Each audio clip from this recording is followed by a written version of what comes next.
Chris and I have been having like a 3-month long think tank on this about this channel, and we are going to change some things. Some things uh, don't matter for this, aren't important for this conversation that we're having right now. But there are going to be quite a few changes with the Twitch channel and the YouTube channel. We'll get into all of those eventually. But All as good far things. as all good, yes, all good things, all things to improve the quality of the channel, to improve the, overall growth of the channel. And we're going to start that today, sort of. So, Friday, which is today, we stream every Friday. We're still going to keep doing that, obviously, but things are going to be a little tiny bit different. Right now, what we do is we have a regular podcast, and then we have either the video game or the movie podcast, and we do that every week, or at least we try to. We're going to change it because we want to play more games on Twitch.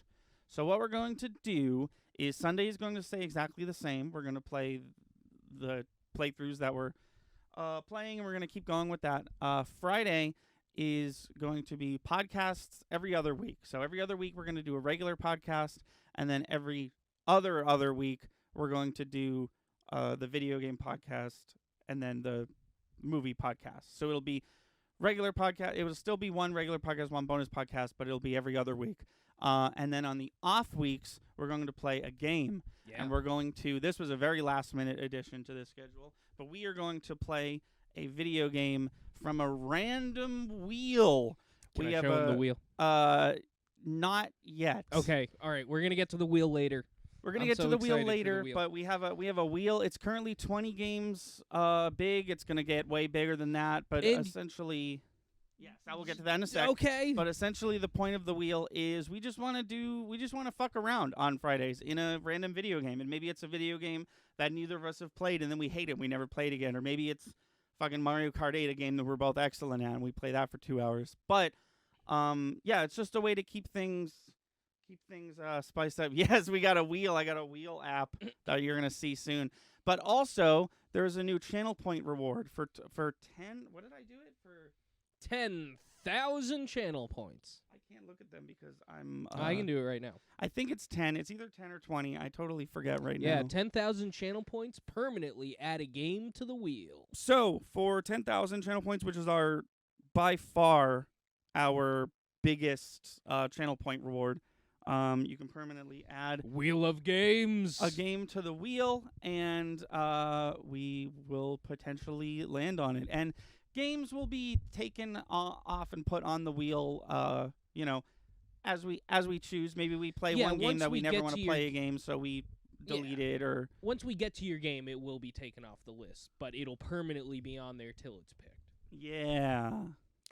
So that's a way to maybe include some games that you and I would never put on the wheel anyways, which is exciting to me. That's all the changes we're going to be talking about today, though. But we are going to be implementing it today. So, right, that's the other thing. So for today's stream and today's stream only, we're basically going to do both. We're gonna do a podcast. We're going to talk about stuff right now for a bit, and then we're going to in the back half of the stream from 6 to 7, we're going to spin the wheel and we're going to play a random game. I'm excited. I'm really excited. Good thing I've saved up my points. Now, Pauline, as my good friend, I have a request. Please do not put Persona 5 on the wheel. Well, that's the other thing, too. They got to be short games. Well, they don't. Oh, yeah, they don't have to be. But we're only going to do a one-off of it. Let's get into our regular podcast, though. First one of 2024. Yes. Your week, my week. Oh, your week first. Okay. Well, do we have news? Do we just want to talk about our weeks and then just want to talk about our holidays and then move on, or is there any big news stories we wanted to discuss? I don't think there's a bunch of big news. We could probably get to the game sooner than later. I don't think they necessarily have to be games that we have. No, I'll buy a game. I mean, don't put like, a brand new AAA. But even if they do, the odds that we get to, when we get to it. Right, but I'd like to purchase, like, because then we run into an issue where it's like a huge download that I don't have. Oh, we spun it. Okay, right. let me buy it. Okay, let me download it. Well, you know what? I think if it gets spun and we don't have it, I think we say we'll do it next week. The download will take forever. That next week, no spin. We've already got it. But this week we'll spin respin. again. Yeah, okay. We can do that too. I think that's easy to pull off. Yeah. But as far as my week is concerned, I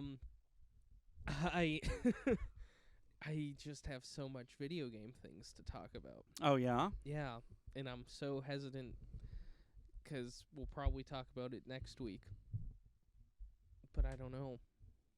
Oh, we need this for gaming later. Never mind. Well, how was your Christmas? It's been a while since we've podcasted. Oh, that's true. That's true. How was your Christmas and your New Year? My Christmas was really good. Got a lot of cool things. Nice. Lot of games. I got Bannerlord 2. Oh. Which, is what I want to talk about a lot. Do you like those games? Do you want me to talk about it? Maybe not extensively, but if it's the game I'm thinking of, maybe I don't know what this game is. It's really cool. Bannerlords 2, Mountain Blade 2, Bannerlord. Oh, it's Mountain Blade what it's called. DLC. Yeah. Oh, okay. Mountain Blade that's that game you play, right? No, I used to play Chivalry. Oh, I always get Mountain Blade and Chivalry confused. This is a way better game than Chivalry. Oh, really? I'm very hesitant to put it in my top 10 favorite games of all time. Is this an old game?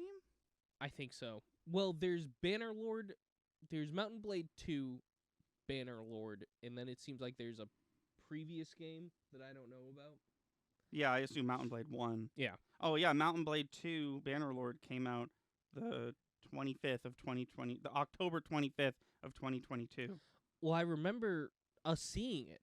No, maybe I forget how I heard about this game. But there's one big thing in the story mode that's pulling me in the direction of I'm not going to put it in my top 10. Oh, okay. But this game is so cool, so intricate. This game, I won't talk extensively about this, but I've been rattling around a video game idea in my head. This game inspired me to put that on paper, which I've done, by the way. I know we haven't talked about that yet, but I did write it out. I got that. Pauline got Spider-Man 2. Nice. Which you've played through already, right? No, I don't even own it. Oh. Are you looking up Bannerlord? I am, yeah. I'm looking up Bannerlord gameplay. I want to see what kind of game it is. It's really cool. There's a lot of elements. There's romance elements. There's RPG elements. There's like chivalry-style battle elements. It's really cool. I'm looking at a super detailed map of Calradia. That's how you get around on the map too. You got like a little horse, and he just like goes around to different towns and stuff. Oh, okay. You pick where he goes on the map and stuff. So it's like specifically not open world. Oh no, it's completely open world. Well, you can't ride from one place to another, right? No, you can. You can ride wherever you want. You have money and food and stuff you have to look after, so like you can't do that forever. But I mean, so that screen I was looking at just now, that's the travel screen? Do you ride there on your horse, or do you click a button and then you watch a little animation of a horse coming there? One. So not that, that would be not open world. Because open world is like Spider-Man or Skyrim, where you can walk from one part of the map to the other. Okay, then I get, but you can, okay, all right. Man, okay. If that, because that's how weird. Technically, what you would call open world. Because to me, it feels pretty open world. Because I can. No, open world is a specific. It means you can literally go anywhere. You can walk from one end of the map to the other, like Fallout or Spider-Man or something like that. Because here's the thing, right? This has that overworld hub where it's a map and you can go places, but you can interact with things that are also walking around and shit on that map. Sure, but every time you travel from place to place, it brings you to the overworld map. Yeah, you have to Yeah. travel from the Yeah, that's overworld map. how that's how Weird West is set up as well. Okay. It's like it's a map, and you're like at a location, and then once you leave, it brings you back to the map, and then you like see your horse in real time go from location to location. That makes sense. It's so much fun though, but if you're gonna play it, play the sandbox mode because there's just a mission, an inskippable mission in the. I won't Story get into mode? it. Yeah, I Yeah. won't get into it. I'll say please remind me to talk about it next week. Yeah. But that's been really fun. I did get Hogwarts Legacy. Interesting. I'm pretty sure it's used. Okay. I like Harry Potter. I do too, but you know, I don't want to give her the monies. right? Because she sucks. But I asked for a used copy. I'm pretty sure I got it used, which means she didn't get the monies, which means I can enjoy this game. Okay. I'm I'm good not playing it. I'm just gonna play other stuff. But no, that's fair. I just also, always, when it came out, I looked up combat and it looked pretty not good. So I was like, I've always wanted. This seems like a Red Dead Redemption style Harry Potter game. That's all I ever wanted out of a Harry Potter game. So I'm excited to try it. yeah. See, Red Dead Redemption, that's an open world game. You Yeah. can go from one. Yeah. No, I get it. It feels so. It No, feels so a game can interactive. have an open world, but the word open world is a very specific, Right, like refers to a very specific kind of game. It's Bannerlord though. It's so intricate. It's the most intricate game I've ever played, and it really inspired me. I wonder. I've been thinking this for a long time. I wonder if you would like Fire Emblem because I don't like turn-based shit. that's not what this is. No. But you like Risk, and Risk is Well, Risk is a board game. Yeah, basically so is Fire Emblem. When you look, if you're gonna look at it like that, you know what I mean? You move troops, and then it's completely different from Risk. But I look at Risk, and I look at games like Oh, this. maybe I will like Fire Emblem. I know practically nothing about. If it's large scale like Warhammer, no, I don't think so. no Fire Emblem. Yeah.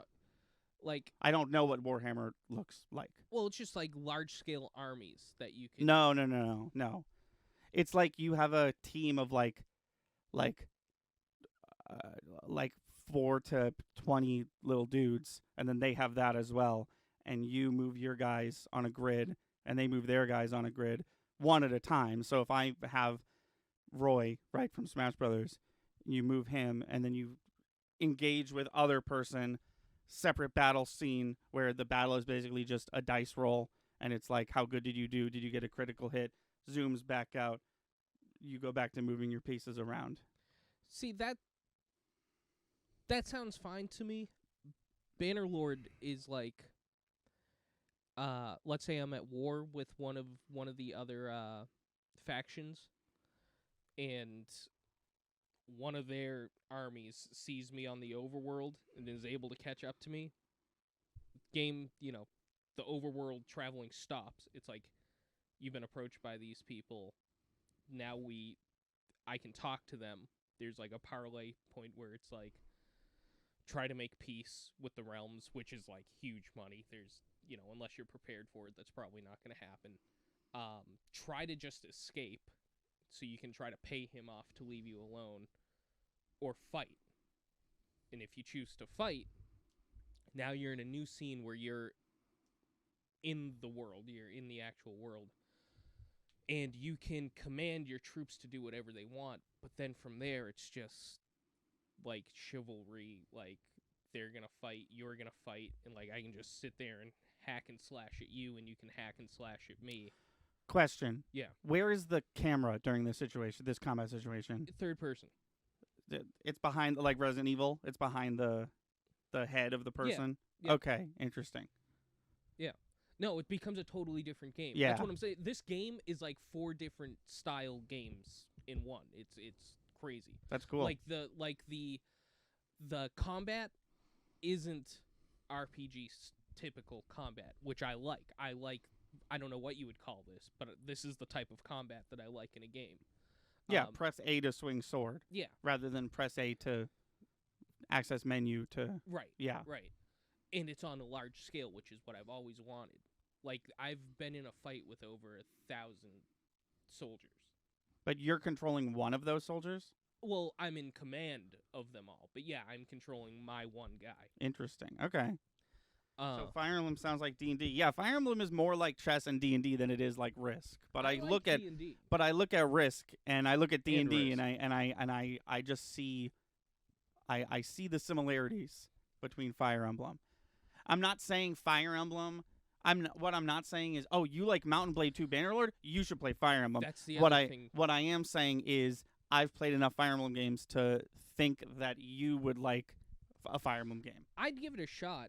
That's another cool thing about Bannerlords is your character has a stat sheet, intelligence, charisma, dexterity, all that, in like, one-handed weapons, two-handed weapons. Like, you can up all the stats on your guy. Why do the stats matter if you're in control of the dude? How much damage he does in a swing, okay. How fast you can go on your horse, And then shit like that. then I'm assuming like charisma skills with talking to people. Yeah. And Okay. Cool. Okay. Oh my god, it's this game feels to me like what a real life D&D thing would be like if it wasn't an RPG. If you were just playing like if the combat was an RPG. If it was just like, you know how every turn's 10 seconds? If that was real time. If it was just like happening. Okay. It's cool. Also, the whole game's a simulation. Shit will happen in the game. Like, you can just stand there and stuff is going to happen. People are going to take over here. People are going to get captured. And it gives you, like, small in the corner, just like, this happened, this happened, this happened, this happened. Oh, it happens regardless of player input. Yeah. I see. Okay. Cool. Yeah. I'm going to stop talking about it. I've really loved that. You can keep talking about it. How did you find out about this game? Did you say, hey, I want this, and then someone got it for you? Or did someone just, no-scape a cool... No. I said, hey, I want this. I thought we saw it on something. I thought, like, one of the Game Awards or some shit showed it off. No, that was Chivalry 2. They were showing off Chivalry 2 for the first time, and I was like, you would like Chivalry. Yeah. And I'm glad I said that, because you did. I did. I like this game way more, but if I not played Chivalry, I might not have realized that I liked this game. Interesting. I think I found this on social media. I think because I love watching battle simulators. And they must, just the algorithm must have been like, oh, yeah, you might like this. And I did. Do you watch Tabs? Is that what? Have you ever seen Tabs? No. It's called Totally Accurate Battle Simulator, and it's literally just like you pick your team of red and they pick their team of blue, but you can have like your team could be like one dragon and their team is like 50 hobbits. Pauline might be right. We were surfing the PS5 store randomly. Oh, I love doing that, dude, especially when there's a sale. That's where I might have found it. Cool. But yeah, it was so good. Cool. You were just saying something. Well, you were just saying something I wanted to also say something about. Now I can't remember what it was. I was saying something about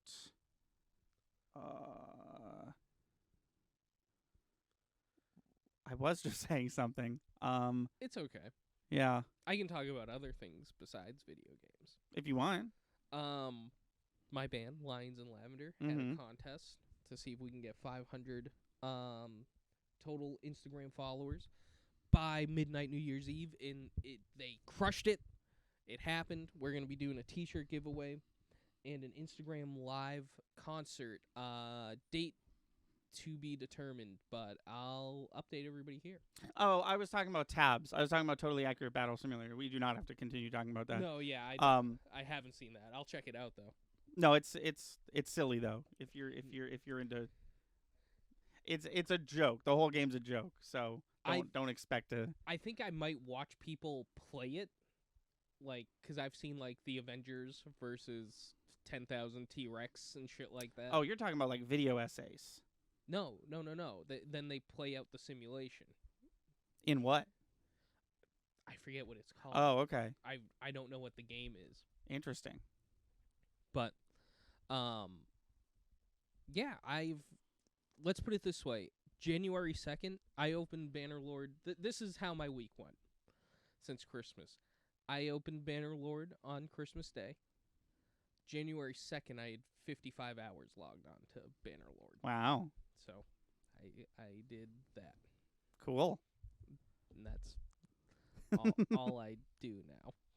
That's awesome. I'm happy that you found a new game to sink your teeth into, because I feel like you were just sort of like, I guess I'll go back to Pokemon. I guess I'll do so. That's cool. Oh, I've been loving catching up on Pokemon, but no, but every time it was like, hey, Chris, what game you playing? You were like, I don't know. I got to fight Cynthia again. Yeah, well, see, then I beat Scarlet. I thought you were gonna say Skyrim, and I was like, what? You did who? I just got the DLC for Violet and Scarlet. It's very, very, very good. Okay, cool. I I have seen that. I haven't tried it, but I've seen that it's out. I highly recommend it, especially if you're a fan of Pokemon Black and White version, because it takes place in that region, and it's got a lot of cool references to that game, and some of the music even is in the game. Cool. Would you tell us about your week? Yeah, so I spent the second half of Christmas Day vomiting and shitting.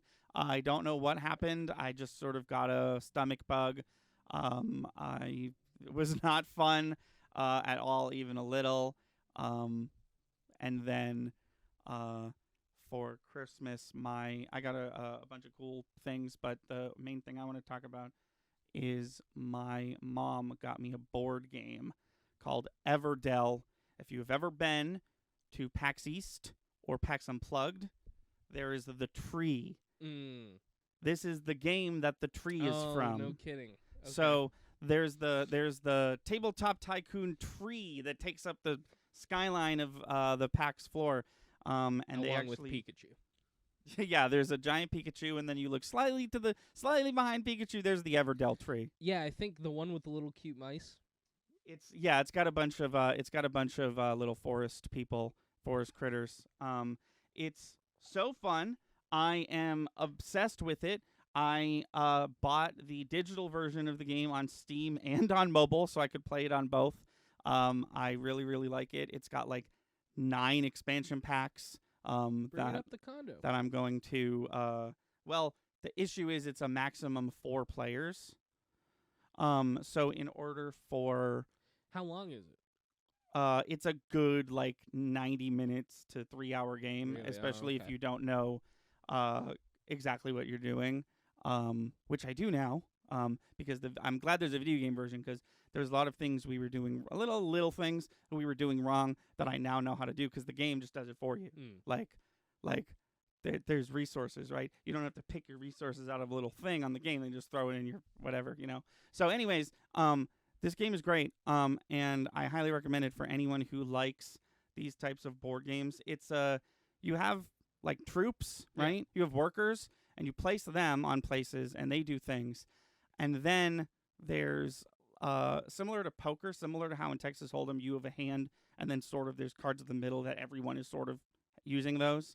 It's kind of like that, where you can play a card from your hand, or you can play a card from the middle, but when you play it, you add it to your city. So the whole goal of the game is to build up your city. You can have 15 cards total in your city, and each card does a thing. Each card has points that you get at the end.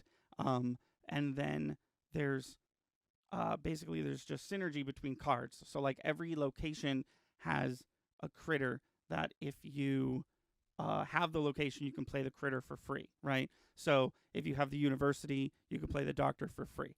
But then it becomes a question of what does the doctor do? Because maybe the doctor's ability is useless to you right now, but the doctor's in the middle, and you see your other friend also has the university, so maybe you want to take it from them just in case. So it's one of those games. It really reminds me of a bunch of different games. It has aspects of Stone Age. It has aspects of Stardew Valley. And I really like it, and I'm definitely going to get some of the expansions, because some of the expansions will add a little board, and it's now you do this every turn too. One of the expansions is, I think, the one I'll get first, because it literally just is more Everdell. It just makes it a 5 to 6 player game. Oh, okay. Which seems exciting. Well, fucking get that one. Well, I'm gonna do it at PAX. Don't worry about it. But I was already familiar with Tabletop Tycoon because I already have a couple games by them. I've never been interested in the tree. I've never been like, well, what's this tree all about? Show me this game. But I've heard of it. And apparently Everdell's super old and very popular and has a ton of expansion packs. So I'm really looking forward to playing that more and showing it to more people because I think it's a fantastic board game. Hell yeah. And I want to talk about something else. I want to switch gears because I want to talk about something that I'm trying to do. So I basically I want to, and you and I were talking about this a bit off stream. Yeah. But I want to sort of just like change my schedule around, and I basically just like optimize my schedule and live a more efficient lifestyle. So here's my goal. My goal is, because right now I'm working 6 hours a day, but that's going to go back to 4 soon, right?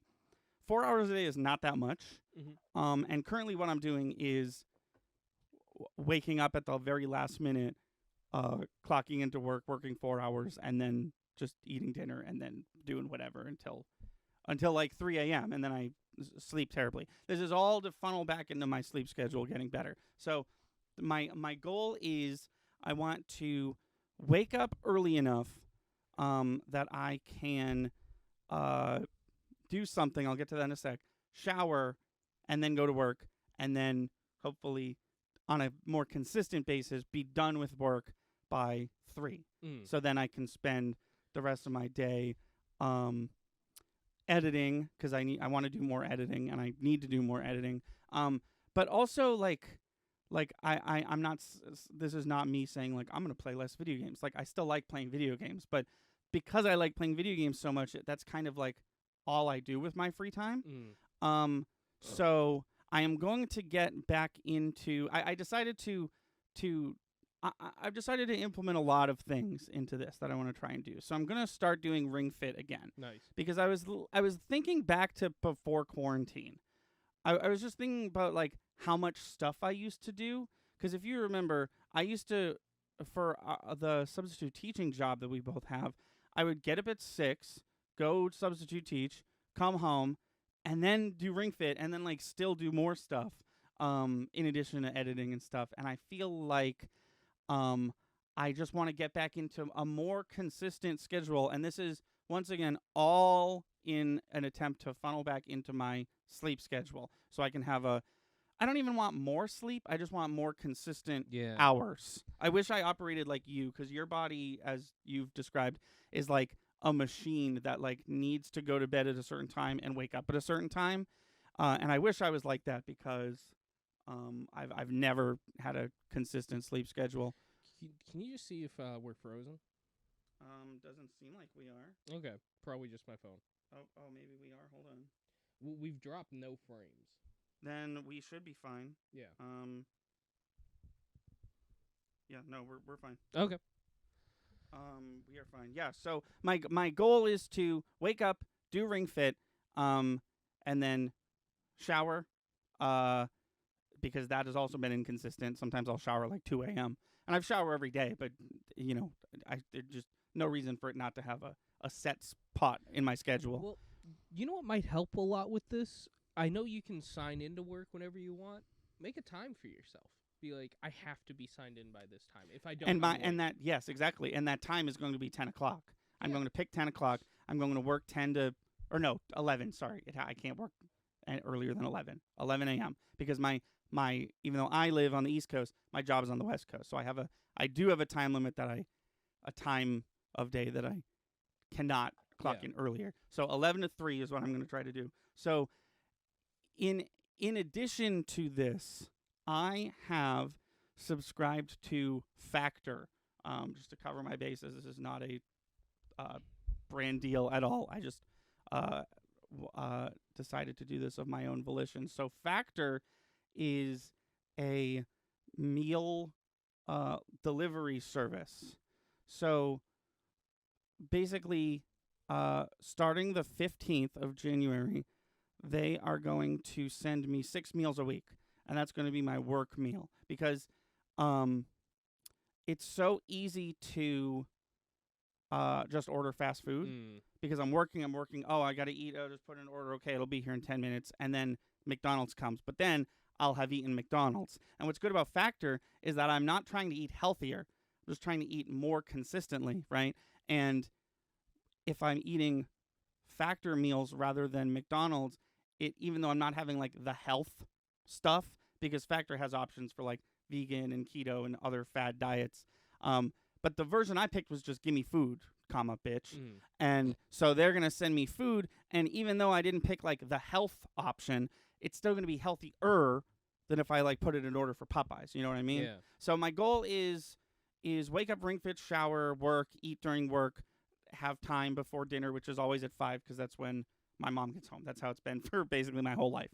And then go from there. So that's my goal. And I've already paid for Factor for 2 weeks, so I'm going to try it out and see how I like it. As you can see, but no one else, my room is cleaner than it was. Yeah. My room is always a little, like, my room is small and it's very cluttered. So even if it's as clean as it can be, it's not super clean, right? So I'm going to clean out this room, and I'm going to clean out my brother's room because my brother doesn't live in there anymore. I've been kind of putting my stuff there. So I'm going to clean that out more than it already is because I'm going to do Ring Fit in there. Cool. Because I don't need a TV because the Switch, it has its own stand, you know? Right. You can take it, put it in a different room. So, and I don't, even if my room is as clean as possible, I do not have enough room for Ring Fit. I've tried it, and it barely worked. So I'm going to go in my brother's room where no one's living right now and do that. So that is my goal, and I want to make something clear. 1, this has nothing to do with the beard. The beard is for a different project I'm working on. 2, this is in no way a New Year's resolution because I've gone on record talking against New Year's resolutions. I think they're kind of dumb. I think that if you want to change something about yourself, you should just do it, and you shouldn't use the new year as an excuse because the new year is symbolic of literally nothing. It's just a calendar rolling over. I just happen to pick now to do this. This is not like also like the average completion rate of New Year's resolutions is going down and down. I think it's at like 9% right now. But yeah, so this is not a New Year's resolution. I just want to, and I'm not sitting here like I must atone for my laziness. This is a self-intervention. I've been such a terrible person. I just want to have a more efficient schedule. Yeah. And I don't think you need to explain yourself with that. That makes sense to me. That's cool. Well, Popeyes is so good, LOL. I guess it's also like $10 a meal now, though. Not if you order on Uber Eats, which is what I do. Then it becomes like $15 to $20 a meal because they upcharge everything on the app, and they have to pay a dude to bring it to you. You know, that adds to the whole thing too. It's like that's a whole other issue. Yeah, and I could easily fix that by walking to Popeyes, but I can't walk to Popeyes when I'm on the clock. Right. You know? Right. So instead of defaulting to I'll get some fucker to bring me Popeyes and pay way too much money for it, I'll just have Factor do it. I'll pay a normal amount of money for a meal. And Factor is, I don't know how they did this, but it's a consistent setup process. It's just you open it, 2 minutes in the microwave, and that's it for every one of their meals. Cool. Which also excited me because I was like, I've always been a fan of frozen meals. These ones seem to be way more high quality than obviously like if you get like a banquet frozen meal or whatever. But the issue with them is always like this one takes 6 minutes and this one takes 30 seconds, and it's just like I always have to read it. So yeah. I don't know. Cool. I'm excited. I'm looking forward to it. I will keep the podcast updated on whether or not I fail or succeed or not. I think I'm going to start Ring Fit over from the beginning because I know that you can just hop back in whenever you want. But I kind of just want to like fresh start. It's been a few years. I'm sure the difficulty that I'm on is like too difficult to just jump back into. Right.